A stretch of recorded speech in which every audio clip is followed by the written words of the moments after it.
আসসালামু আলাইকুম ওয়া রাহমাতুল্লাহি ওয়া বারাকাতুহু। বন্ধুরা, আপনারা সবাই কেমন আছেন? আশা করি সবাই খুব ভালো আছেন। রাসূল পাক সাল্লাল্লাহু আলাইহি ওয়াসাল্লাম ইরশাদ করেন, কুল্লু বনি আদম খাত্তাউন ওয়া খায়রুল খাত্তাইনা তাওয়াবুন। অর্থাৎ প্রত্যেক বনি আদম হচ্ছে গুনাহগার, আর বনি আদমের মধ্যে থেকে সর্বোত্তম গুনাহগার হচ্ছে ওই সমস্ত লোকেরা যারা গুনাহ হয়ে যাওয়ার সাথে সাথে তওবা করে। এবং অন্য হাদিসের মধ্যে আল্লাহ পাক রব্বুল আলামিন বলেন, বনি আদম তো দিন রাত 24 ঘন্টায় গুনাহ করে, তাদের মধ্যে উত্তম হচ্ছে যারা তওবা করে এবং আমার কাছে মাফ চায়। এবং আল্লাহ পাক রব্বুল আলামিন কোরআনের মধ্যে বলেন, লা তাকুনাতু মির রাহমাতিল্লাহ। ও আমার বান্দারা, যদি তোমাদের গুনাহগাতা হয়ে যায়, তোমরা আমার রহমত থেকে নিরাশ হইও না, তোমরা আমার দরবারে আসিও, আমি তোমাদেরকে মাফ করে দিব।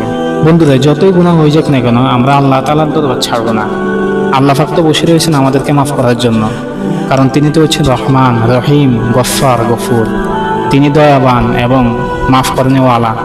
আমরা তার কাছে মাফ চাইলে ইনশাআল্লাহ তিনি আমাদেরকে মাফ করে দিবেন।